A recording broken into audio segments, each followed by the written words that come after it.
The screen lights up at 6:12 a.m. Your banking app loads, and there it is, a deposit with the familiar name.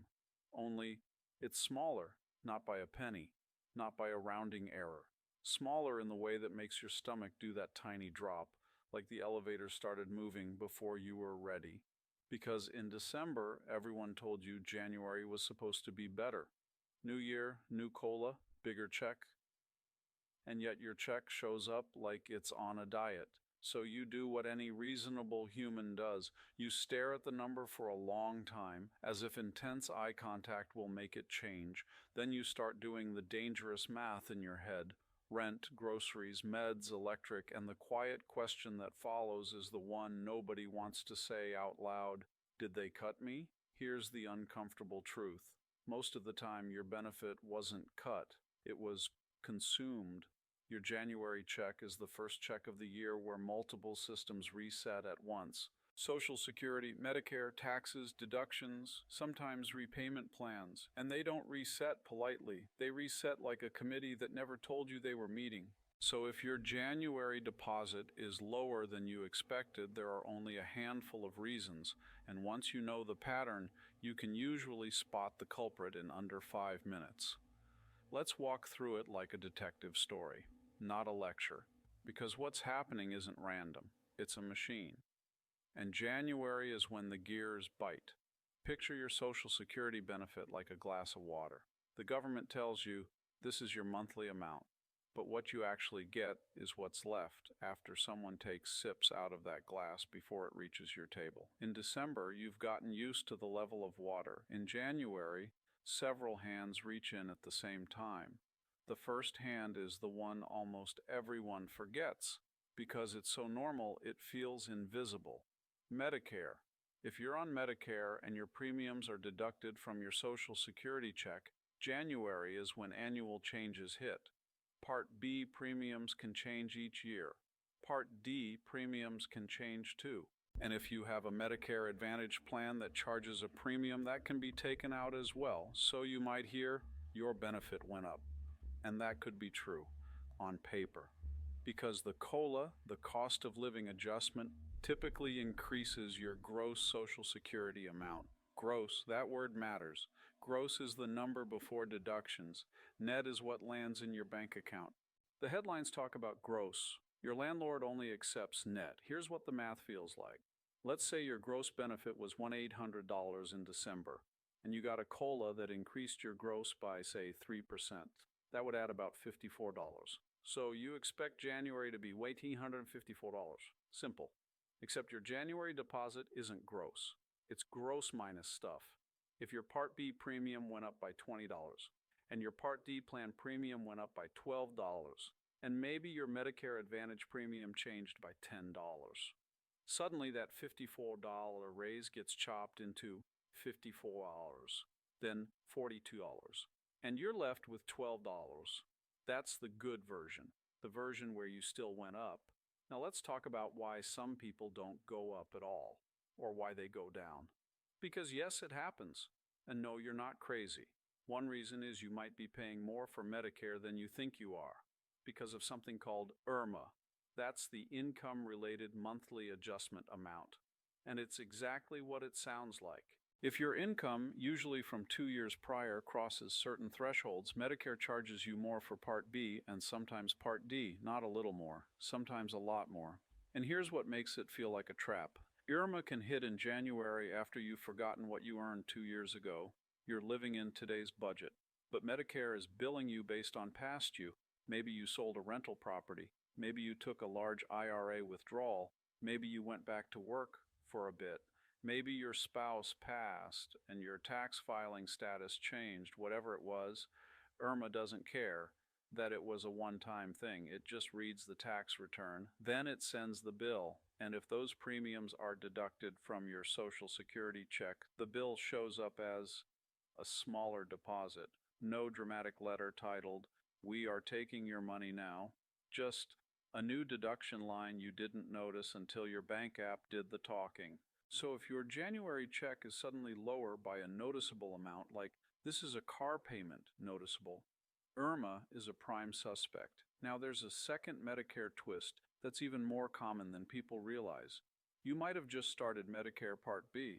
This one catches new retirees and late enrollers constantly. If you enrolled in Part B recently, the first premium deductions can hit your Social Security checks in a way that feels abrupt.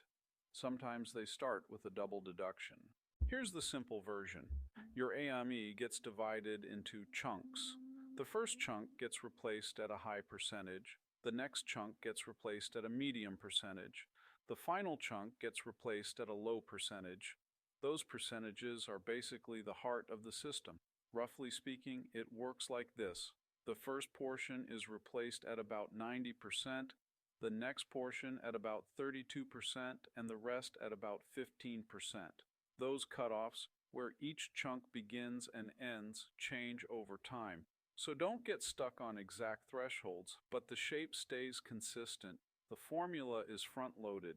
It's generous early and stingy late.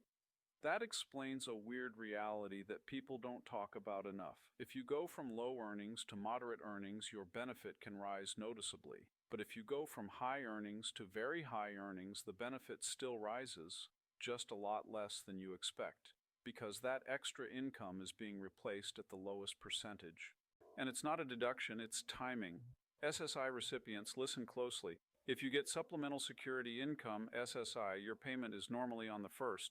But when the first lands on a weekend or a federal holiday, SSI pays early, end of the prior month. That means some years you receive your January SSI payment in late December. And then January arrives, and you think your check is missing, or lower, because what actually happened is you already got it. This is one of those absurd calendar glitches that feels like a prank. You see two deposits close together in December, your normal one and the early one. It feels like a blessing. Then January hits with silence, and suddenly it feels like punishment. It's not a cut, it's a scheduling rule. But emotionally, it feels exactly like someone took something away.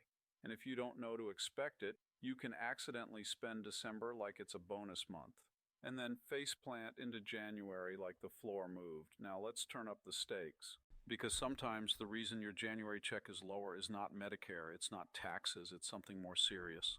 Overpayment recovery. If Social Security says you were overpaid at some point, maybe due to income reporting, a living arrangement change, a work attempt, a change in disability status, a spouse's benefit adjustment, they can start withholding money to recover it.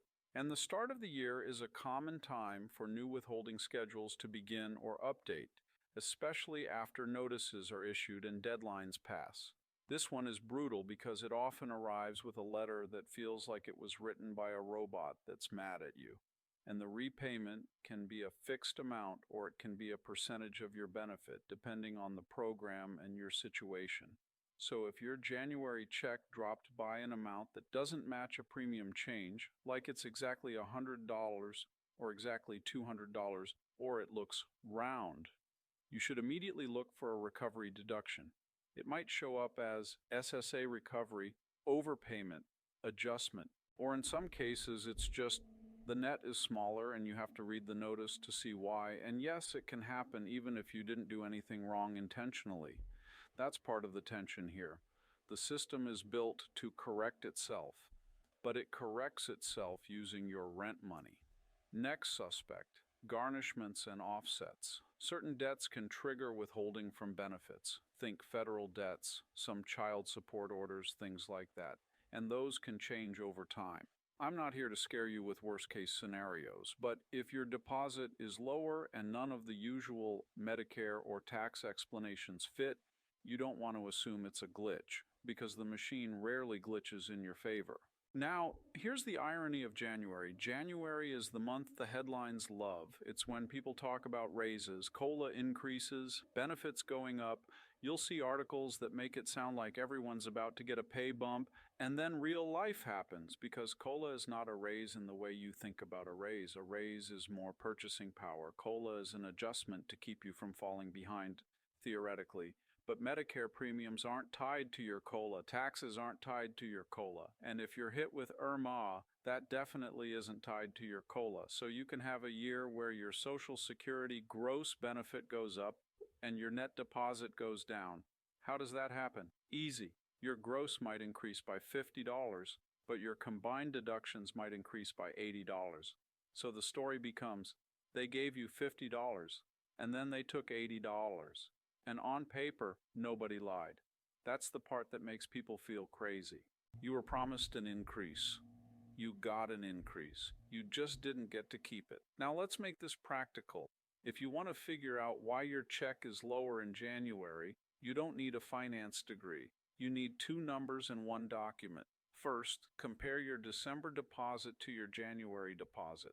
Second, compare your December benefit statement to your January benefit statement, specifically the deductions. If you get Social Security, retirement, SSDI, or survivor benefits, your payment explanation is usually visible in your online account. If you don't have online access, you'll rely on mailed notices. But either way, you're looking for the line items. Part B, Part D, IRMAA, tax withholding, recovery, overpayment, other deductions. Here's a fast pattern match that works. If your drop is small, like $5 to $30, think premium adjustments, plan premium changes, or withholding changes. If your drop is bigger, like $50 to several hundred, think IRMAA, new Medicare enrollment, double premiums, or recovery. If your drop feels like my entire payment didn't show up and you're on SSI, check the calendar. You may have received it early in December. And if your deposit is lower and you got a new letter recently that you didn't open because it looked boring, open it. I know, the mail is exhausting. But the mail is where the machine whispers before it bites. Now zoom out with me for a second. Because this isn't just a January annoyance, it's a design feature of how older Americans experience money. Social Security is many people's primary income. It's stable, predictable until it isn't. And when it changes, it doesn't change like a job paycheck where you can ask HR. It changes like a bill that quietly reprices itself. And the why is rarely one big villain. It's usually several small forces stacking on top of each other. Healthcare costs shifting, tax rules doing their thing, income from 2 years ago affecting premiums today, administrative corrections catching up late, calendars moving payments around. And if you're a person living on tight margins, the system doesn't care that the difference between $1,032 and $1,689 is groceries. It just sees numbers. That's the part that feels cold. The machine is accurate, but it isn't compassionate. So here's the question I want to leave you with. If your raise can disappear before it reaches you, if the headlines can celebrate an increase while your bank balance feels smaller, then what are we actually measuring when we talk about cost of living? Because in January, the numbers don't just change. They reveal something. They reveal that for millions of people, the financial story isn't, did my benefit go up? It's, did I get to keep any of it?